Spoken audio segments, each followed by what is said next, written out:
Halo, selamat siang sahabat Inkindo dimanapun Anda berada. Saya Santi Rosade kembali hadir dalam podcast Inkindo DPP Jawa Tengah. Dan saya hari ini berada di Jakarta, terutama di sebuah tempat yang menjadi rumah besarnya Inkindo.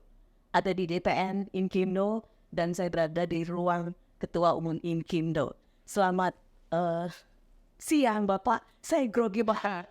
Selamat siang, Pak Santi. DPN Inkindo. Ya, kita ketemu dengan Bapak Insinyur Eni Haryani. Beliau adalah Ketua DPN Inkindo yang hari ini menerima kami dari DPP Jawa Tengah, terutama yang dipandegani oleh Ketua DPP Inkindo Jawa Tengah, ada Pak Thomason Lutfi STMT. Selamat siang, Pak. Selamat siang, Mbak Santi. Iya. Pak Thomas ini selalu mempunyai banyak hal untuk bisa melakukan action apa yang akan dilakukan oleh Inkindo di Jawa Tengah.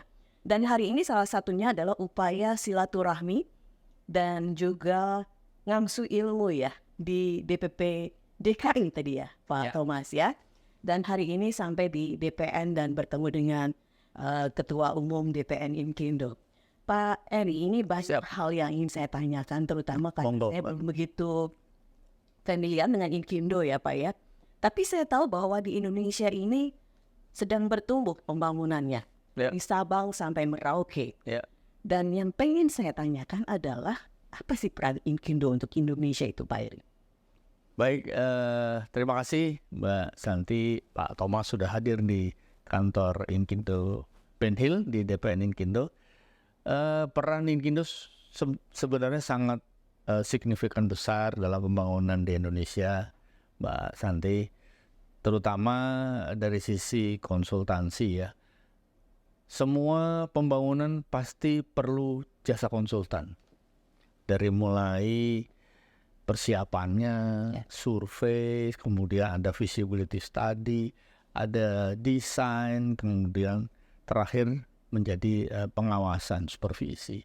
Setelah itu masih ada lagi operation dan maintenance, dan itu masih juga bisa melibatkan jasa konsultan. Nah, jadi semua proyek yang dibangun di Indonesia ini tidak bisa lepas dari keterlibatan jasa konsultan, dan itu pasti ada anggota Inkindo di dalamnya. Jadi sangat signifikan peran Inkindo di pembangunan di Indonesia ini. Jadi kalau kita melihat sebuah gedung yang tinggi megah, kemudian juga jalan-jalan yang begitu gampang dilalui, misalnya saja akses itu ya Pak Eri ya, itu adalah yang dikenal kontraktornya Pak. Jadi biasanya konsultannya tidak. Dan ini Inkindo menjadi salah satu asosiasi konsultan berperan, padahal itu cukup penting ya Pak. Ya, sangat penting. Nah Pak Eri, tentu saja banyak hal yang dilakukan oleh Inkindo sendiri ya, karena kalau dilihat kan persaingan yang ada ini cukup ketat di dunia apapun itu, lini apapun itu ya. Apa yang dilakukan Inkindo sendiri untuk bisa mengembangkan, kemudian juga melakukan semacam peningkatan kualitas dari anggota Inkindo sendiri Pak Eri? Baik, tentunya salah satu tugas dari organisasi Inkindo adalah mengembangkan kompetensi anggota. Dalam hal itu adalah kita ingin anggota itu lebih profesional dari waktu ke waktu. Yang sebelumnya kurang profesional, kemudian ke depan menjadi lebih profesional. Nah, itu tujuan kita dalam berorganisasi. Banyak hal yang sudah kita lakukan, misalnya selalu melakukan webinar, seminar, kemudian pelatihan, dan bahkan bekerjasama dengan Kementerian PU, Kementerian Bappenas, LKPP, turut serta langsung dalam membuat regulasi-regulasi. Atau paling tidak input dari Inkindo terhadap regulasi-regulasi di dunia jasa konsultan. Itu semua tujuannya untuk membuat anggota kita lebih baik, lebih profesional ke depannya. Baik, dalam perjalanan kan ada hambatan, kendala. Banyak. Apa yang ditemukan setelah adanya semacam evaluasi atau mungkin di mapping ya Pak Eri ya? Kendalanya apa Pak? Kendala sangat banyak Mbak. Jadi terutama dalam sisi regulasi ya.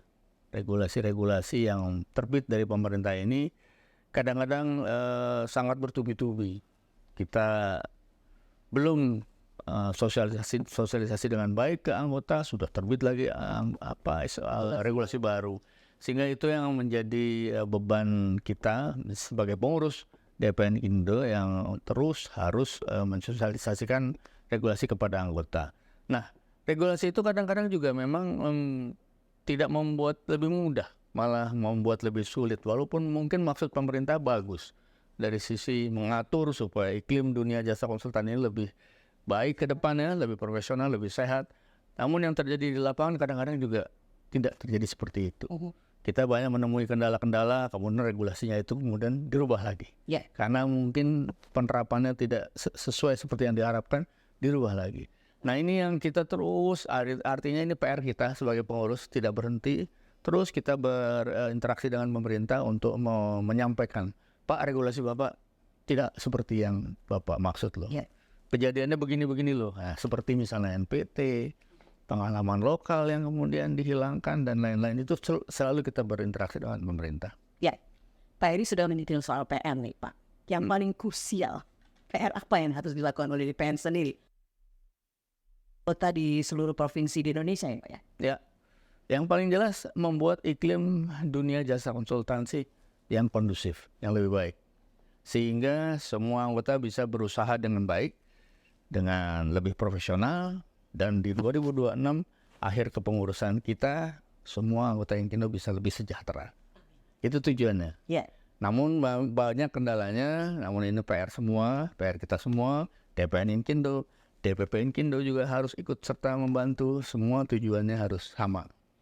Apa yang dilakukan oleh DPN sendiri untuk turun tangan langsung kepada daerah-daerah ya Pak? Sebagai salah satu rumah besar mereka dan itu bisa membumi diterima oleh semua anggota Inkindo di Indonesia. Baik. Kepada daerah tentunya kita pertama harus mensupport kebutuhan daerah, keperluan-keperluannya termasuk untuk pembinaan terhadap anggotanya. Nah, kita selalu berkomunikasi dengan daerah. Namun inti dari semua itu adalah hubungan antara DPN dengan DPP seluruh Indonesia sedang kami perbaiki. Ya, ini yang kalau kita solid, semua persoalan harusnya menjadi lebih mudah. Tapi kalau kita tidak sama-sama sejalan, akan lebih sulit buat DPN untuk mencapai tujuan akhirnya, gitu ya. Jadi ini yang sedang kita upayakan bersama. Saya selalu berkeliling, Pak Sekjen juga membantu dengan berkomunikasi dengan DPP dan kita mulai melihat ini baru 6 bulan kita nih.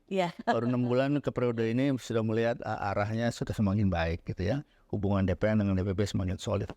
Dan itu harus dicapai terlebih dahulu. Ini yang harus dilakukan Pak ya. Satu frame dulu, satu pandang dulu sehingga melangkah bersama itu. Karena Inkindo itu besar.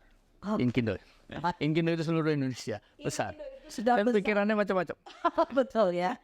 Baik, dan kita ke Pak Thomason. Ini sudah diterima oleh Ketua Umum dari DPN Pak ya. Apa yang diharapkan oleh Pak Thomas dari DPP Jateng sendiri dan mungkin lebih big picture lagi ya Pak, bicara Inkindo secara global. Ya, terima kasih Mbak Santi. Bahwa saya punya mimpi besar. Bagaimana Inkindo diterima oleh pemerintah, diterima oleh masyarakat dalam arti kata bahwa kita nanti bersinergi. Kita setara. Nah, saya datang ke DPN ini melaporkan program kerja saya. Harapan kami dari DPP Jawa Tengah bisa bersinergi dengan DPN. Masalahnya sekarang DPP merasa ada disharmoni antara regulasi yang dibuat oleh pemerintah terhadap aplikasi di lapangan.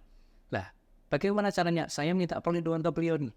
Persoalan kami di daerah seperti ini, induknya adalah beliau selaku penanggung jawab DPN. Nah, kalau DPN, DPP kita bisa harmoni, kita bisa hidup bersama, nanti pemerintah insya Allah akan mendengar kami. Kira-kira begitu, Mas Santi. Baik, Pak Heri, di akhir perbincangan kita ini waktunya sangat singkat sekali ya. Karena beliau sangat padat dengan agenda, tapi kita bersyukur bisa menyentil sedikit waktu beliau. Pak Heri, apa yang mau disampaikan kepada seluruh anggota Inkindo untuk tetap bersemangat dan bersama-sama? Iya, tentunya kepada seluruh anggota Inkindo di seluruh Indonesia, saya sebagai Ketua Umum mengharapkan tetap bersemangat walaupun dalam kondisi iklim jasa konsultansi yang tidak mudah, ya. Aparat penegak hukum yang selalu mencari-cari masalah, BPK yang selalu mencari-cari temuan, ya. kita tetap harus bersemangat dan sampaikanlah segala sesuatu permasalahan yang ada kepada kami di DPN, karena kami selalu ingin memperbaiki iklim ini. Kami dalam waktu dekat ingin ketemu dengan pimpinan BPK.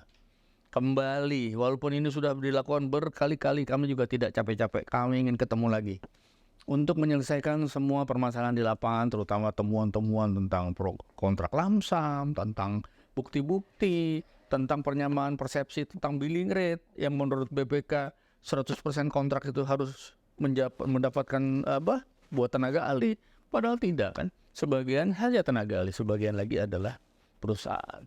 Ini semua harus kita terus edukasi, sosialisasi, termasuk pada pemeriksa BPK. Dan ini dalam waktu dekat kita akan ketemu lagi pimpinan BPK.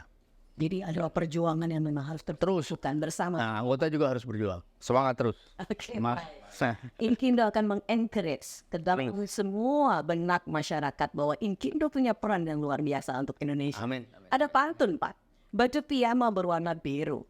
Warnanya tua, motifnya. Cakep. Marilah kita semua bersatu untuk Indonesia yang lebih baik. Amin. Cakep. Terima kasih Pak Ketum untuk Siap. diskusi dan ngobrol. Terima kasih. Inkindo Jateng. Pak Thomas juga terima kasih. Terima kasih. Dan saya Santi Rosalia pamit, kita ketemu di podcast yang lain. Sampai jumpa. Makasih Mbak Santi, makasih Pak Thomas.